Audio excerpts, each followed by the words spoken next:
Tits Why are you out. looking at me like this? Leave nothing to the imagination. While I'm busy preparing stuff, you're busy looking at me like that. Yeah, guys, welcome back to Nothing But Football. We're on part 2 now. We were talking kind of about some random stuff in, part 1. Just silly stuff. Michael Owen cheating and all that stuff. Check it out and see what's going on. I'm sure you'll find it interesting. Gents, Hopefully you will. you'll pick up some pickup lines over there. From Michael Owen. Right, it sounds like he's commentating on a game. It sounds like he's giving an analysis of the game. That guy probably hits those Old Spice lines. I'm on a horse. Yeah, man. So, He breeds horses. yeah, guys, but before we start, don't forget to like, share, comment, subscribe, do all those things. Yeah, I think that's about it. I think I'm going to touch on some of the games that we missed. Not we missed, but basically there've been a lot of games in the Euros. They're hard to keep up with, guys. Jeez, you turn your TV on a Tuesday at 6 o'clock and you find that it's flipping Spain versus whoever. It's a good game. So Yeah, it's actually been a good tournament so far, hey? no, it has. There's been quite some watchable. some exciting games. So I'm trying to just locate where we last ended off. The game that we actually, when we recorded and it was playing that night, it was France versus Germany actually. Yeah. That ended with it was a 1-0. 1-0. It was an own goal from Mats Hummels. From what I can remember, it was a decent game. And something I've realized, the combination with Mbappe and Benzema is not working. Really? Yeah, I think what's his name? Because I remember watching. Well, it wasn't more evident in this game. It was evident in the Second game. second game. I'm not sure which game, but It was against Hungary. They drew 0-0 with Hungary, and that's yes. 1-1, yeah. So basically, you can see in this side that there isn't really much of a partnership with Kylian Mbappe and Benzema. Maybe Benzema should have been an impact sub. I also believe Why? so. Because Giroud does well for that team generally, and if he's not in it off, then you bring on Benzema as a... But hasn't Giroud been doing that as the impact sub? Nah, Has started. he been starting? World Cup, it was him who started. He didn't score no goals, but the link-up play was all because he of did him. start him. Because if memory serves me correct, Giroud didn't even play in this game because they were winning. Mm-hmm. But this was after that whole saga of Mbappe. Mbappe basically saying to Giroud, like, hey, bro, if you've got something to say about me, say it to my face. Don't say it behind Yes. the corners. But either way, if France don't win this, it'll be because of Mbappe and Giroud being childish. No, it's not that. Like, I don't understand. Didier Deschamps brought this guy in and they said, the conditions are as long as you don't affect the team's harmony. What has he done? Two guys who've won a World Cup together. Guys who've never said anything to each other. Like, they probably do have a decent relationship, Mbappe and Giroud. But now all of a sudden there's questions as in like, bruh, it seems as though you favor this guy more than me. Like, when I'm on, I don't get the same balls that, you give this guy. So, I don't know. It's just... It's interesting, but I guess it's like small butterfly effects. Maybe. Yeah, but I look at that and that's my opinion. Any opinions on that result? So in that game, France was proper. Pogba looked unplayable in that game. Look, we'll talk about the other game, the Jekyll and Hyde that comes with Pogba. But in that game, he was unplayable. He was fantastic. Yeah. I'm sure he won man of the match, right? Yeah, he did. Yeah. Nah, I didn't watch that game, I won't lie. It was one of those nights, I think the game was at 9 and I was like, bedtime. Yeah. Me and my old skin. Another beauty tip, get enough sleep. You're welcome, Sanchos. Tech. But either way, I look at that, but yeah. Football is starting to bore me a bit. Too much tactics. I need a lazy player on the pitch who just walks around and just dribbles people, man.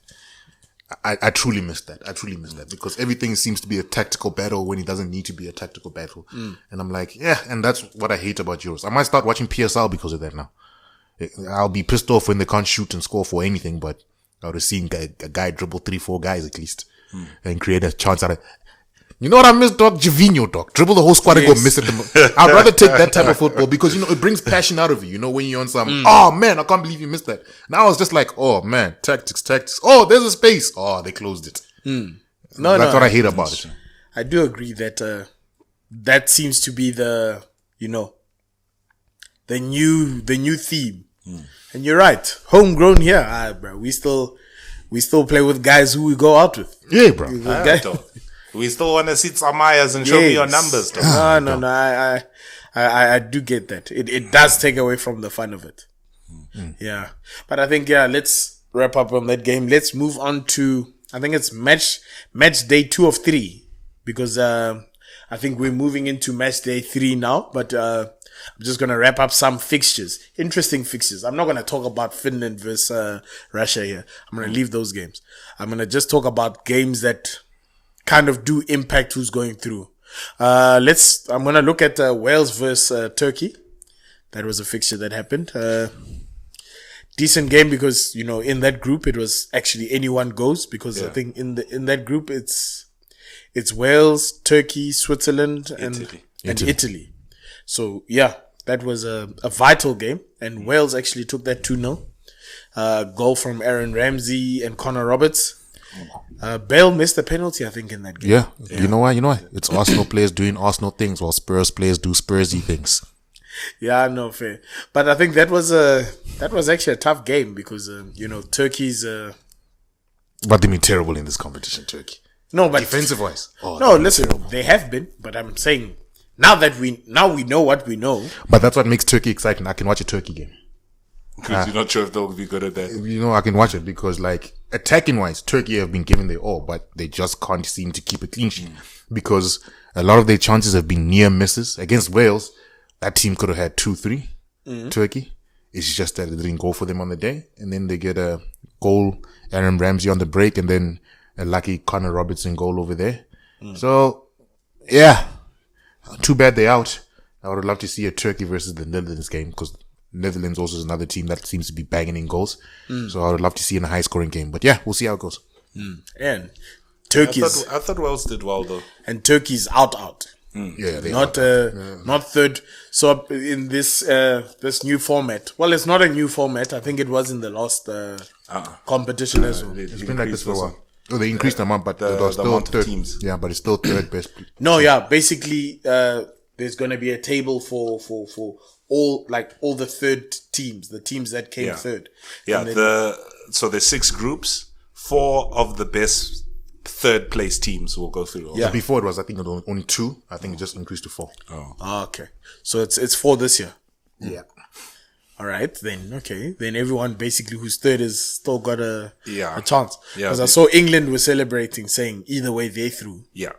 Because I don't think they want to win that group because apparently they might have a tough fixture. Because Italy's playing Austria already, so they already started doing the draws for those. Yeah, games. so I think top of England's group would play second of the group of death. But England would obviously if England tops their group, then they road to the final keeps them at Wembley with their own fans and all that. So it's a catch-22. It's we might get an easier draw, but we have to play in Bulgaria or whatever. Exactly. And we've seen those fans get rowdy. Boy. Yeah, because they've got packed stadiums, not like England. So so that should be interesting. And then let's having flashbacks of Iceland. Let's move on to another game in that group. Basically, it's Italy versus Switzerland. From this result, Italy basically cemented their top position, and Italy took that 3-0. Manuel Locatelli scored 2, and Ciro Immobile scored 1. Seems as though they've got this, especially even from the first game, they've got this tendency where someone from the midfield is the goal scoring threat. Yeah. Because I saw in the previous game, I'll name the goal scorer, but he played in the same position that Locatelli played. it's a good result from Italy. Any thoughts on that, Uncle Lucas? It was very dominant. Italy had a lot of chances in that game. What I'm seeing from Italy in this tournament with the 3-5-2 is that teams can't really live with them in the middle, and when you try to, they take it out wide and kill you. Yeah. So tactically they look, but I mean it's tactically against Switzerland and Turkey. So let's see when it's a tougher challenge. But they're looking strong. I mean they're very strong in the midfield. Because I think in this game, Verratti wasn't even back yet. Because Verratti, I think he was rested. Is he there? Did they pick him? He played in the third game. Oh, okay. Yeah. So basically, he's come back into rotation. But you look at that and you think, one of your best midfielders, you haven't even played. But Jorginho has come in as a good replacement as well. Yeah. I mean, you look at the midfield, things are going on there. And yeah, it should be interesting to see what happens. Uncle Curtis, how do you feel about that? Yeah, didn't really watch that game, but Italy, my boys didn't get a game. Italy was very decisive. They're killing games off. We'll talk about Italy again in the third, because they won the third game 1-0, ne? Yes. Yeah, so Italy is out there. I think but they swapped the whole squad basically. Swapped the whole squad and still won the game 1-0. And then they set a record of number of goals scored in the group stages without conceding a goal. Yeah. Hasn't been done in a while. So if Italy keep these clean sheets up, man, who's going to beat them? Who's going to beat them? It's clean sheets. And when you're in front of goal, you're deadly. They even have as a second striker, who's that guy from Genoa? Belotti. Oh yeah, he's from Torino. Yeah. He looks like he can get a goal if a goal needs to be got as a second striker. So they have decent options. I've never said there was a lack of strikers there, but the strikers they do have, they do score goals. So, hey, it is what it is, man. It is what it is. Yeah, no, I mean, it's going quite well for Italy. Still want to see them against tougher I was going to say, it's going a bit too well. Yeah, because I haven't seen their defense get tested. It's experienced defense, Cellini and the likes. You don't get more. Which one of them got injured? Chiellini's injured. Yeah, Benucci is the one who's there. Yeah.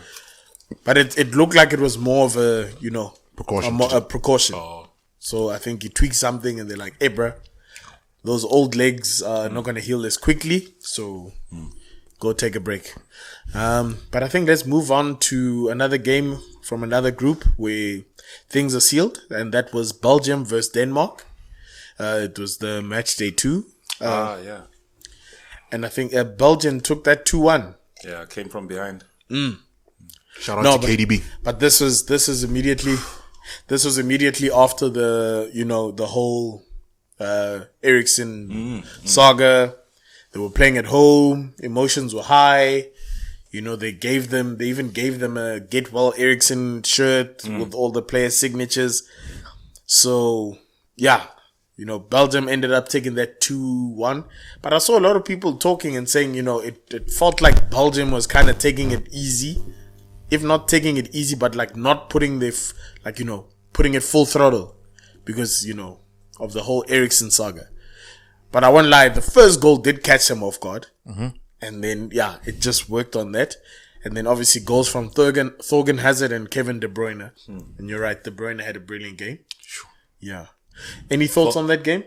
So on that game, so I saw people talking about, it looks like Belgium is slow or whatever, but for me, it's a thing where Belgium's is again top heavy. In the attack. You've got the players that pass the ball and whatever. Yeah.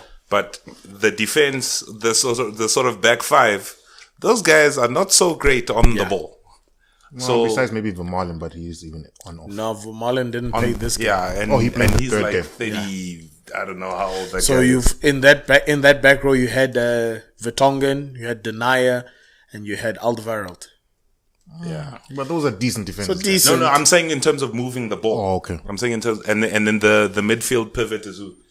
Then Donker and Tielemans. Yeah. But once it hit the 60th minute, because Denmark was defending for their lives. Yeah. And you can't keep that up for 90 minutes. Once, I think De Bruyne and that came on at halftime. Yes. He didn't who start. Came on at halftime? De Bruyne and Hazard. De Bruyne has half-time it, but and Vermaelen also came on to equalize things. De Bruyne has a change again. But basically, I look at these stats because I see Denmark had, as pointless as those shots were, they had 21 shots with 5 shots on target. Belgium were a little bit more efficient with 6 shots and 5 on target. But I'm assuming Denmark literally just started taking chances. But in the first half, Denmark came with that energy, exactly like you're saying. They hyped up, whatever. That's why KDB comes on at halftime, because they're saying, hey, Denmark was maybe the first 30 minutes, the last 15 minutes of that half, it was all Belgians' way, but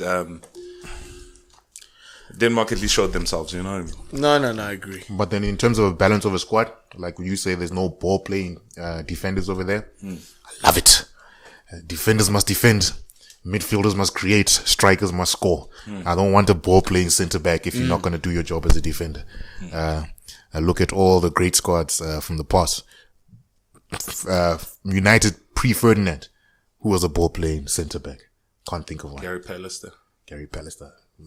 I remember Yapstam. I remember a couple other players, but you get what I'm saying? Yapstam would be a ball, because he's Dutch, and you learn how to be good with the ball, but that man was physical. But sorry, I digress. And then I look at Arsenal pre-2004. Who was a ball playing defender there? Those guys just kicked the ball out and cut people. We had very few. You see, but like I'm saying, like, sometimes choose a system. If you want a ball player and defender system, play with that. If you want guys who just defend, play players who just defend, and then you get top heavy. And it's like, I'm here to defend. I'll make sure the no goals are scored. You better score when you get that one chance when I hoof it up 90 yards. Then I'll just shout out to Lukaku. Good performance again. He had a good performance in that game again. Okay, no fair. I was asking. I thought maybe if he's gonna get me Rock Nation tickets to the Rock Nation brunch, shout out to Lukaku. No, in all fairness, shame. Lukaku's had a fantastic tournament so far. He's playing like that man gets the ball in space. As if you're supporting the other team, you know you're popping a little bit. No, but you see, inside imagine, hey. Like I'm assuming now, Inter might look at this and say, okay, sharp, we shouldn't sell this guy. Yeah. But if this guy were to move, I think he's putting in this is a good audition tape, in my opinion. Yeah. But I don't think if Inter would be very stupid to sell him. Yeah, they shouldn't. He also shouldn't move. He also shouldn't move. Because, I feel so. Eh? I also feel so, because I've actually thought about it now, and in my mind, I think Chelsea do not deserve a good striker. They don't. No, just let's be real now. Chelsea don't deserve a good striker. They don't, because I hate them. How many? No, I'm just talking from a point of view. How many good strikers have they ruined? Okay. Like if you think they ruined Torres. If these guys, Torres was already Crespo. Torres was already pop. They've ruined Shevchenko. They've ruined Crespo. They've ruined they didn't ruin Anelka. They ruined Morata. Morata was a good striker. They ruined him. They ruined Higuain. Higuain was a good striker.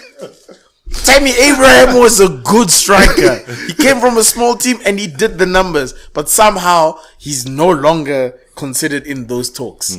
Bruh, I can go on forever. Agents, don't ruin your good strikers by taking them to Chelsea. Haaland will become the poor man's Darren Bentia. Because Chelsea have unrealistic expectations for their strikers. They just do. I don't know why.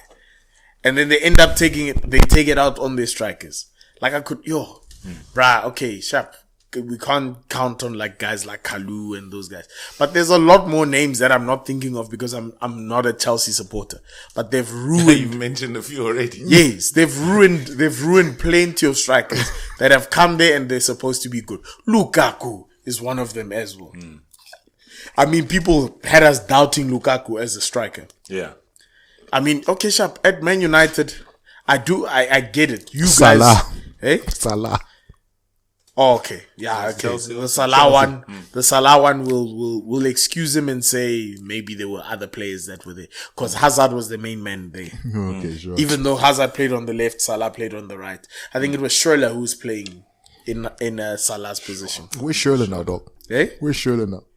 eh? It's tough. They're rubbing his medals, dog. He's at home rubbing his medals. That guy's probably playing in Dubai. But or I'm just something. saying, I don't know why, but right now I feel like if Haaland goes to Chelsea, it's good, and which he most likely will, because it looks like no one else is going to entertain this Haaland nonsense. If he goes there, I have a feeling Haaland's not going to have a great season. We'll see. I still think he'll bag 10 goals at least. Haaland. But what I'm saying, at least at worst. but what I'm saying is that will not be enough for Chelsea supporters. It will not be enough. That's nowhere close to Yes, it will not be. I don't know why they have such high standards when they had Drogba as a striker. He wasn't the most lethal goal scorer. Drogba came and Drogba gave you good memories. That's what he did. He gave you good memories. He came when it counted. He'd come there when they're playing Arsenal. He'd score his occasional goal. When they're playing Man United, he was a big game player. He's a Lacazette. If you look at it, Have you seen Lacazette? For us, Lacazette is a against big teams.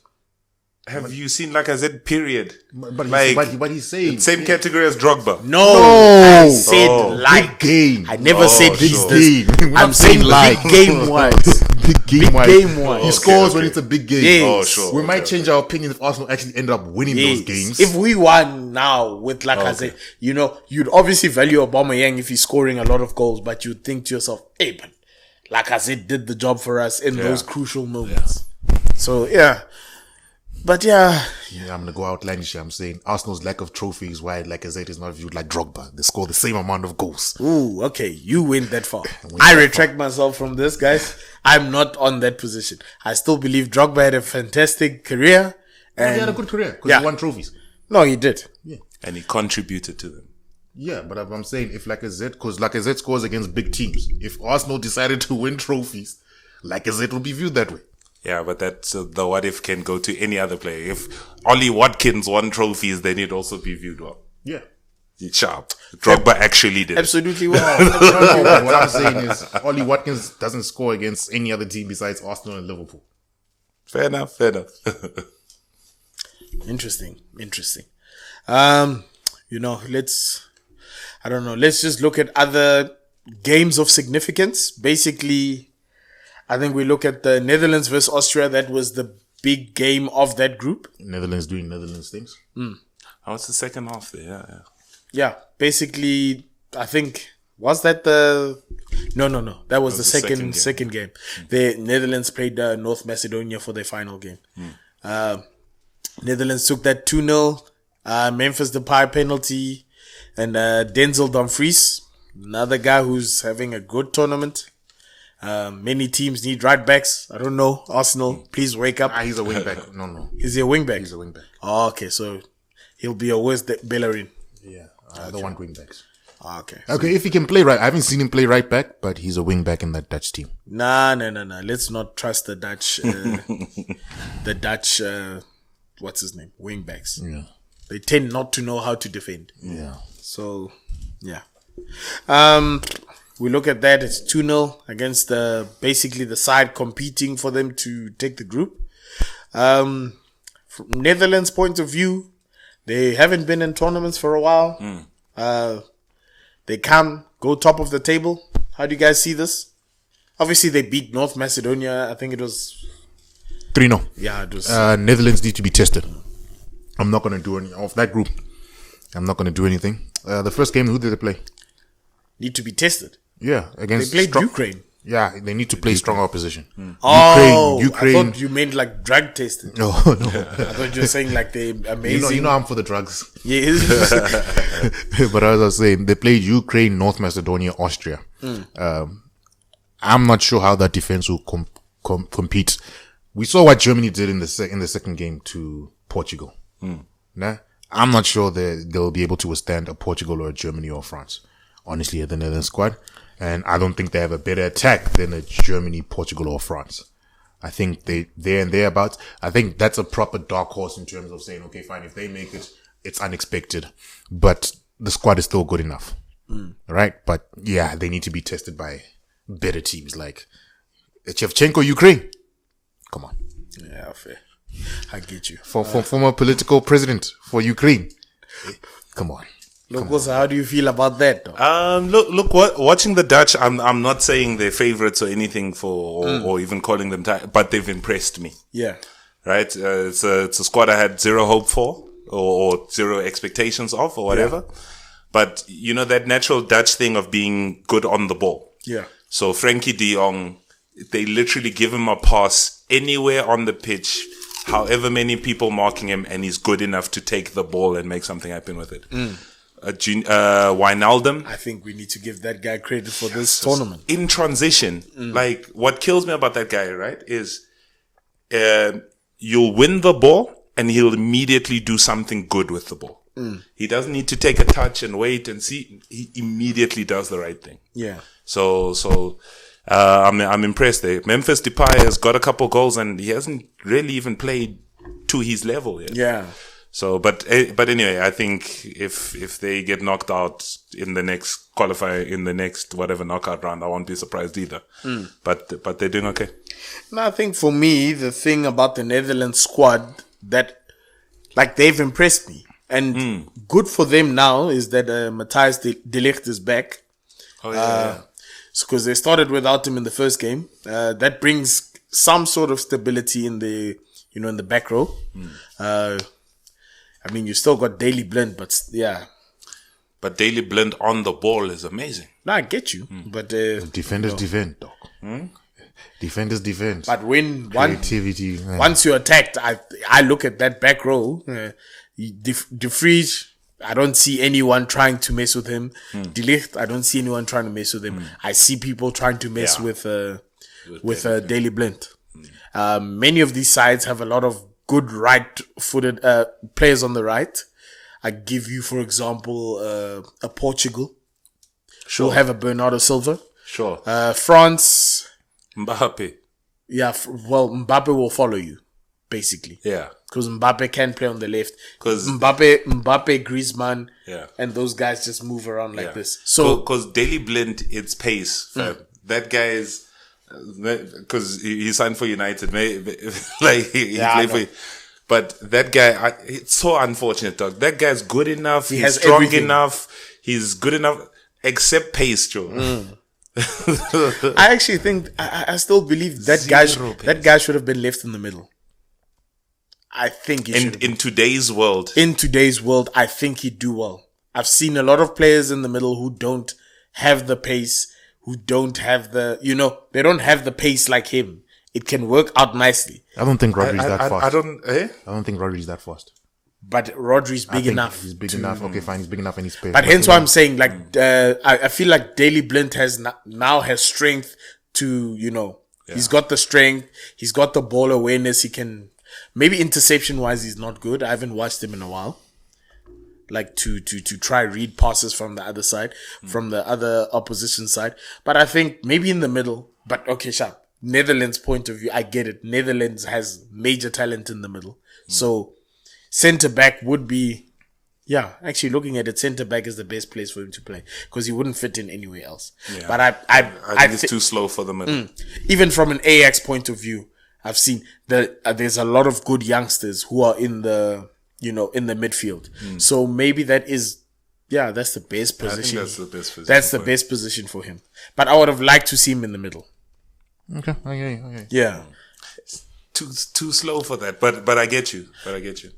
But we've seen slower who can cope. As slow as Daley Blind. Daley Blind is slow, Joe, and he's even slow on the turns. They're sharp if you're not fast. Have you seen running. Xhaka? Eh? Have you seen Xhaka? Xhaka's not slow on the turn. On the turn, he's no, slow. Xhaka is slow, dude. It feels like Xhaka needs a lot of time. He needs a player who builds up space for him, and he's the one who takes time to pass. Yeah, like maybe on the turn. I'm not sure on the turn, but he's quite a slow player. Because Xhaka, you can fire it into his feet, one touch, and he hits it long. So that's at least fast like that. Like Daley Blind is a short pass game.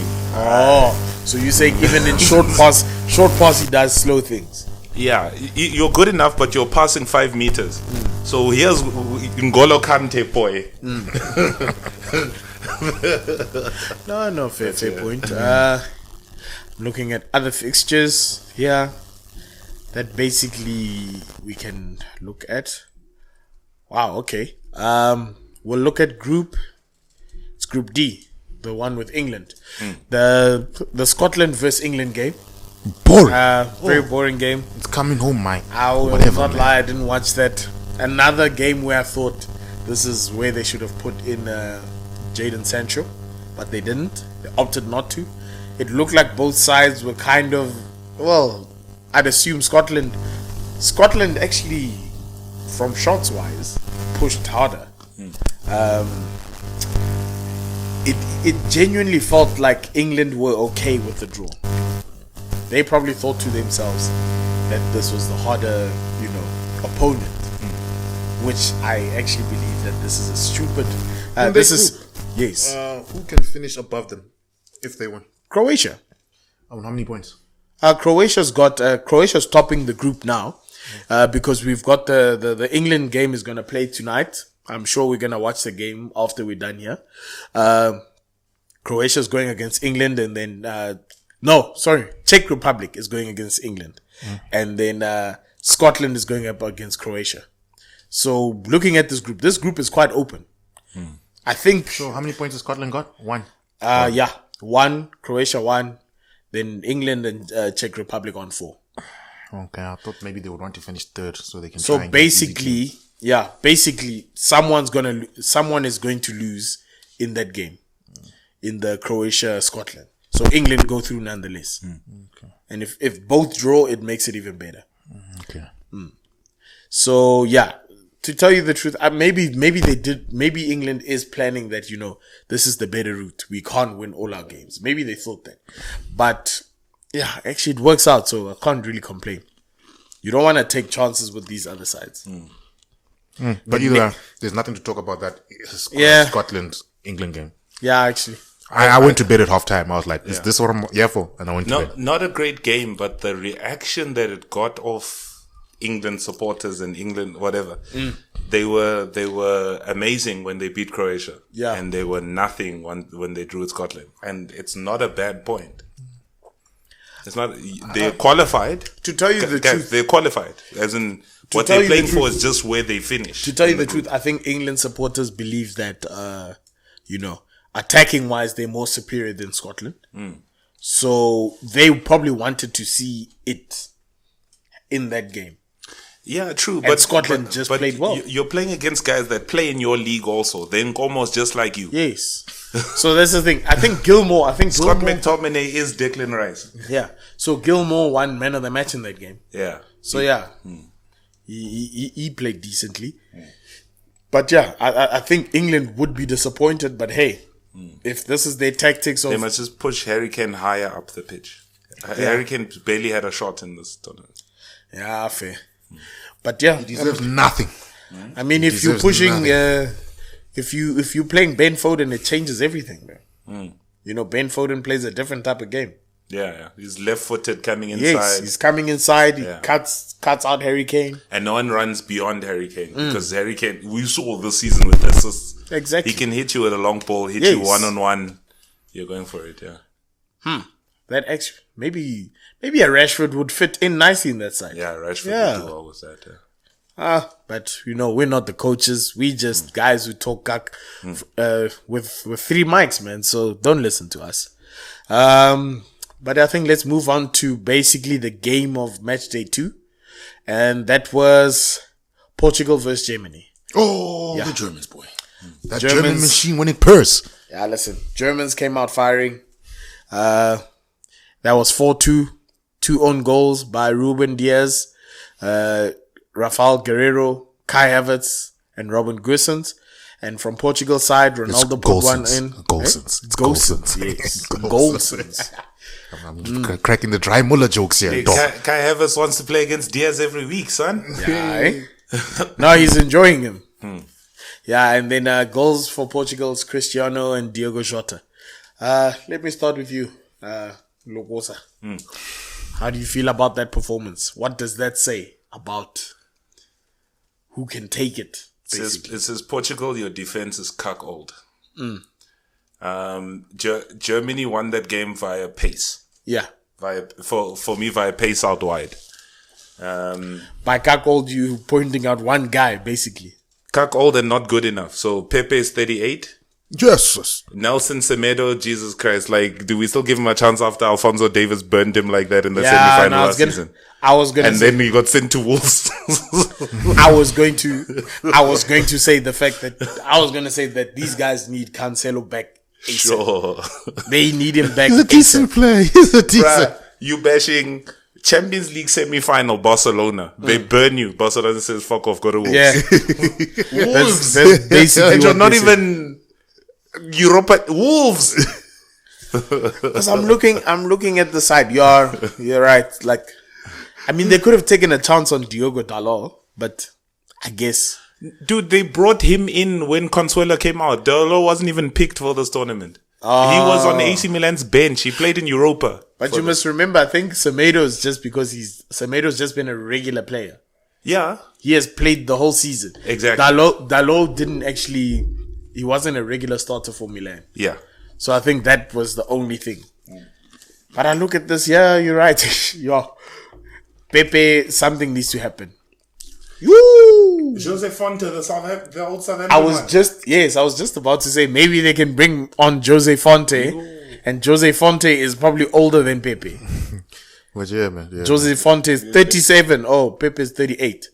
Yeah, I think they should have invested in a younger defenders. Yeah, but what other games were they, man? Yeah, I think that kind of wraps up the surprises. And they're trying to play Felix on the bench, but Bernardo Silva, Bruno, and... Oh, so Felix didn't make it on? Yeah, well, Felix started on the bench, I'm sure. No, Felix is not even on the bench. Check the starting lineup then? Did he not start? No, he didn't. No. Felix hasn't made an appearance yet. Just go back to up to the lineup, because I'm just trying to say behind Ronaldo, right? Bernardo Silva, Bruno Fernandes, William Carvalho, and Diego Jota behind Ronaldo. Yeah, they're opting for Jota because of his Liverpool spurts, basically. Yeah. But yeah, I think that wraps it up. I'm just now, because basically I'm gonna just touch on the games of match day 3. Yeah, that have already happened. There's been about 6 games. Because basically from Italy's group, Italy beat Wales 1-0. Yeah. And then that makes, with changes. Because it's still so Italy basically, stronger squad than Wales. Basically in Group A, it's Italy and Wales going through. And then Switzerland and 3rd place. Switzerland goes through. No, 3rd place. Possibly. No, because remember, it's 4 out of 6. And I think there's already 2 groups where 3rd finished on 3 points. So if you're on 4, that's why England is already through, even without playing, because they already have 4 points. So that was, then Switzerland beat Turkey. I think that was 3-1. That was an important game for them. Mm-hmm. Austria beat Ukraine 1-0, which guaranteed.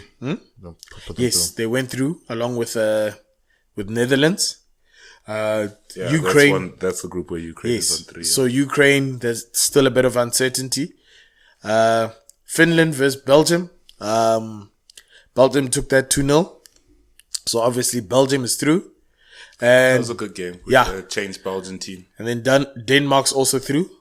Finland's also on 3 points. So there's a bit of uncertainty. They might make it. They might not. But I think the result for me was of match day 3. The final result we're not going to talk about it, but it was Denmark versus Russia. Denmark took that 4-1. Back with the vengeance. Yeah, back with the vengeance. Made it through. Yeah. I don't know. I don't think Christian Eriksen will make it. The tournament, no. Yeah, the tournament. Probably won't even play football again. Interesting, yeah, you're actually right. Or professional football. Yeah, but I can see, the might media. Be able to spike to his child in the garden. Yeah? The media was kind of,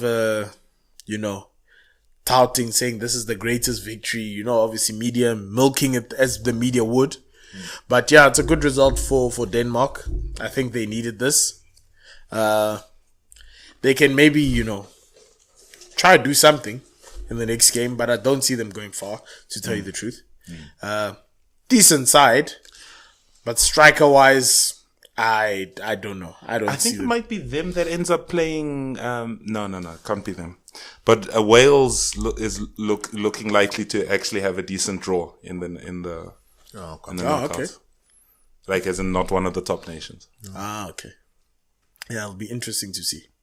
But yeah, that kind of wraps up. If I look, that wraps up Group A, Group B, Group C.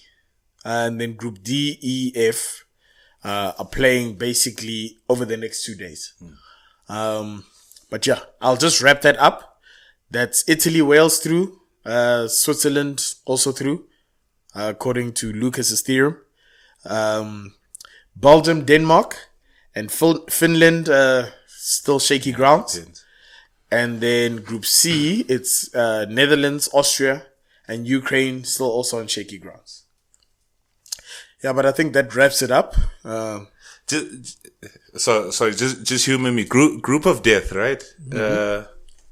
So it's France on 4 points, Germany on 3 points, Portugal on 3 points, right? Obviously 4 points you through, right? So final game is Portugal, France, and Germany, Hungary.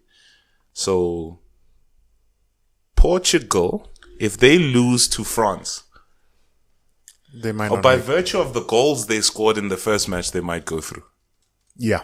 If they don't get hammered. Yeah, fair. Yeah. Because there was Finland and whatever on 3 points.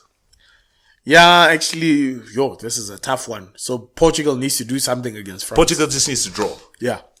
To go through. I think they might. I don't see Hungary trying to pull off an upset, because that's the only way I can see Portugal completely going out. No, it's Portugal, France. Hey? Yeah, Portugal, France, Germany, Hungary. So if Hungary wins, they jump everyone. They jump Portugal. Oh shit! Yeah, you're right. Yeah, if Hungary wins, they'd go to 4 points. Okay. Flip. So, that's why I'm saying Germany just needs to do what Germany does, and be efficient. Yeah, but then Portugal can go through. But yeah, it should be interesting, man. Sure. Okay. Should be very interesting. And yeah, I think we can call that. Next week, obviously, we'll be talking about knockouts and all that stuff. It should be interesting. We'll see if there's more tits out. Leave nothing to the imagination. We see who else got busted. It should be very interesting, man. But yeah, I think let's leave you guys. Let's love you and leave you. Yeah, man, Flip. I don't know. Any final statements from someone? I don't know. Is there a young player of the tournament emerging? Who started well? As it's been 2 games, right? 3 in some cases. I won't lie to you. I haven't watched enough games to give an informed opinion. Some of these games are boring. Of the teams that I watched, Dumfries has impressed me the most. For the Netherlands, he's impressed me the most. Still wouldn't want him at my club because he's a right wing back, but yeah, he's impressed me the most. I don't know how old he is though. That's the thing. I don't want to play 5 at the back. I think he's probably 25. Okay. He's around 25. And also Frankie de Jong on the ball. Yes. Yeah. I know he's been jamming, actually, but yes, when you watch him on the ball, I'm like, hey. Maybe this is just me, but I take it for granted seeing a Barcelona player being good on the ball. Yeah. It's just like, it's a standard. So seeing him at Netherlands, I'm like, yeah, out of that corner. We give you the ball like that, you still turned. From young players, I really haven't seen anyone who's impressed me. Because I feel like most of the guys are like mid-aged. Because I'm just busy looking through here. No one's really, no young guy has come out and I've thought, okay, who is this guy? Besides the Demgard guy from Denmark. You could argue Billy Gilmore. He's done well. Yeah, but he's out now. That's too young player. But so far for me, it's actually KDB.